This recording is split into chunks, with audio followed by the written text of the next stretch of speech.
In today's video, I'm going to teach you how to use perspective tools in Affinity Photo. By the end, you'll know how to set up a perspective grid, align it with your scene, and make your layers snap convincingly into place so everything looks like it truly belongs in the photo. Start by opening your image in Affinity Photo. Choose the photo you want to correct or enhance, maybe a building facade that looks skewed, or a sign that needs to sit naturally on a wall.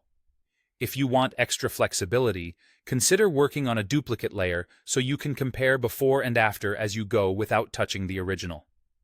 Next, head to the Tools panel and select the Perspective tool. It's typically found along the left toolbar. Make sure the layer you want to transform is highlighted in the Layers panel so your adjustments affect the right content.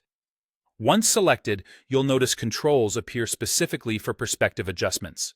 Click on the image to create a perspective grid. This places a four-corner plane over your canvas. If you don't see it clearly, zoom in a bit so you can position things more precisely.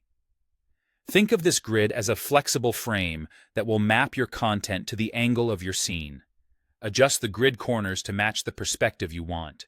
Drag each corner to align with key edges in your image: roof lines, window frames, pavement seams, or the top and bottom of a sign. The more accurately you match those edges, the more convincing the result will be. Take your time here, checking that the grid follows the natural flow toward the vanishing point in your scene. Small changes at the corners can make a big difference, so nudge them until lines that should be parallel or receding look correct. Now, drag objects or layers to snap them to the grid. This is great for placing logos, artwork, or replacement textures onto surfaces so they match the angle of the photo. If snapping feels loose, ensure snapping is enabled from the main toolbar so objects cling to the grid as you move them.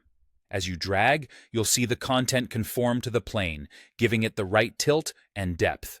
When you're satisfied, apply the changes to fix the perspective. Use the Apply button in the Context toolbar or confirm the transformation to commit it. Before finalizing, do a quick edge check for stretching or warping and make any last-minute tweaks. If something looks off after applying, simply undo and refine the grid alignment. And that's it. Clean, accurate perspective in Affinity Photo.